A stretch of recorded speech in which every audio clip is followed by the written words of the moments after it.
नमस्कार प्रिय साथियों, आज मैं आपसे बात करना चाहता हूँ हत्या पर। मित्रों, हत्या चाहे स्वयं की हो या दूसरे की हो या भ्रूण हत्या हो, यानी कि हत्या, आत्महत्या तथा भ्रूण हत्या यह मनुष्य का स्वभाव नहीं है। और जो लोग ऐसा करते हैं, दरअसल वे किसी न किसी प्रकार के पूर्वाग्रह से ग्रसित हो गए हैं या उन्होंने आगे की ओर अपने आँख को खोला नहीं है। मित्रों, ऐसा होता है, व्यक्ति जब सोच लेता है कि मेरे आगे सारे रास्ते बंद हैं, तब वह इस प्रकार के घृणित कृत्य करता है और घृणित कृत्यों के वशीभूत होकर के वह हत्या, आत्महत्या व भ्रूण हत्या करता है और एक प्रकार से वह जघन्य अपराध करता है। मित्रों, मैं ये कहना चाहता हूँ, जैसे पेड़ है, पेड़ की यदि एक शाखा काटी जाती है तो उसमें आप देखेंगे आसपास तमाम सारी नई शाखाएं निकल आती हैं।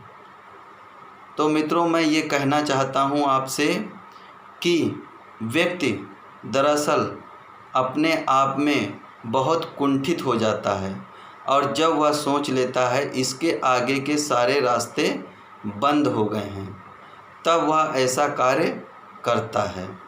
आप देख लीजिए मित्रों, प्रकृति में कहीं पर भी देख लीजिए, पानी बह रहा है, अगर जो उसके बहान को रोका जाता है तो वह दूसरी जगह से अपना रास्ता बना लेता है।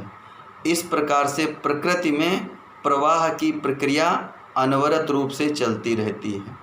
दरअसल हम लोग जिस भौतिकतावादी युग में जी रहे हैं, इसमें हमने मानवीय मूल्यों को महत्व नहीं दिया है।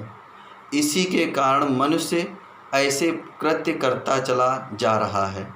मैं आपसे ये कहना चाहता हूँ कि ज़रा अपने मन को, जहाँ पर है आपका मन, वहाँ से हटा करके आप प्रकृति की ओर ले जाइए। वहाँ पर देखिए आपको अपार एवं असीम संभावनाएं नज़र आएंगी, जिसमें आपको जीने के बहुत अच्छे अच्छे माध्यम मिलेंगे। कोई ज़रूरी नहीं है कि हम जहाँ पर हैं, यदि वहाँ पर खुश नहीं हैं तो हम उसका दूसरा विकल्प तलाशना शुरू करें। और प्रकृति ने अनंत विकल्प हमें दिए हैं, उसके पास विकल्पों की कोई कमी नहीं है। मनुष्य बस इन विकल्पों को समझ नहीं पाता है, अपने सामाजिक परिवेश के कारण वह ऐसा कर बैठता है।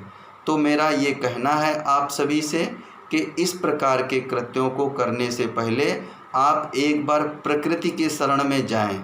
वहाँ पर देखें, वृक्ष की एक शाखा काटी गई, उसमें अनेक शाखाएं निकल आईं।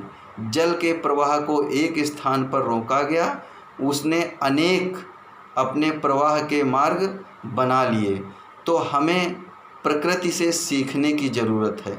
मनुष्य ने प्रकृति से सीखना बंद कर दिया और भौतिकतावादी युग में वह प्रवेश हो करके कुंठित सा हो चला है और मनुष्य के बीच जो समरसता है उसको भूलता चला जा रहा है।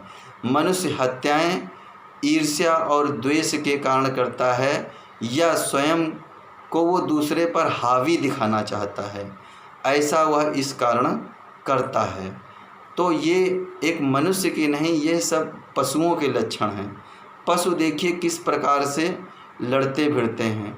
मनुष्य को प्रकृति ने एक मस्तिष्क दिया है जिसमें उसने असीम शक्तियाँ दी हैं और उसने हमें इन शक्तियों के द्वारा अपना जीवन गुजारने की क्षमता दी है। तो हम उन असीम शक्तियों के द्वारा प्रकृति में जो असीम स्रोत हैं जीवन यापन के, हम उस ओर चलें। प्रायः देखा ये गया है कि अत्यधिक गरीब या अत्यधिक धनवान व्यक्ति ही हत्या एवं आत्महत्या करते हैं। मित्रों, इसका कारण क्या है, ज़रा कभी इस पर आपने गौर किया है? हम सभी को मिल बैठ करके गौर करने की ज़रूरत है।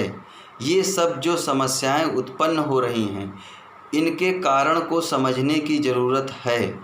जब हम इनके कारण को समझेंगे तभी हम इनका निवारण खोज पाएंगे। और भ्रूण हत्या मित्रों, ऐसा तो मुझे बहुत ख़राब लगता है, लोग करते हैं। अब मैं क्या बताऊं कि लोग लिंगी भेदभाव के कारण अधिकतर भ्रूण हत्या करते हैं। तो मेरा मित्रों ये कहना है कि प्रकृति में सभी बराबर हैं, चाहे नर हो या नारी हो, बालक हो या बालिका हो, और सब में विलक्षण प्रतिभाएं विद्यमान हैं। हम उनको जानें और परखें और आगे की ओर बढ़ाएं। तो मेरा ये कहना है मित्रों आप सभी से कि हत्या, आत्महत्या व भ्रूण हत्या को कदापि अंजाम ना दें।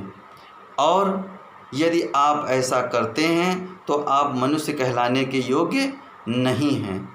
मनुष्य के लिए प्रकृति ने दरवाज़ा अपना खोल रखा है। आइए, किसी कारणवश कुछ दुष्ट लोगों ने तुम्हारे दरवाजे बंद कर दिए हैं, तो मेरी तरफ आप लौट करके आइए। देखिए, मेरे पास अनंत दरवाजे हैं आपके लिए, और एक से एक अच्छे दरवाजे हैं, जिनमें आपको एक से एक अच्छी शक्तियाँ मिलेंगी, अच्छा जीवन मिलेगा।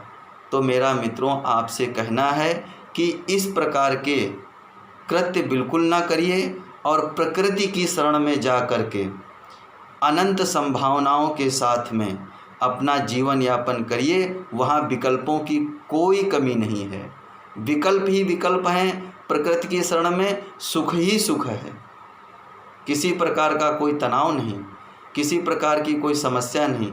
बस हमें प्रकृति से नाता जोड़ने की ज़रूरत है मित्रों। मैं इतना ही कहना चाहता हूँ।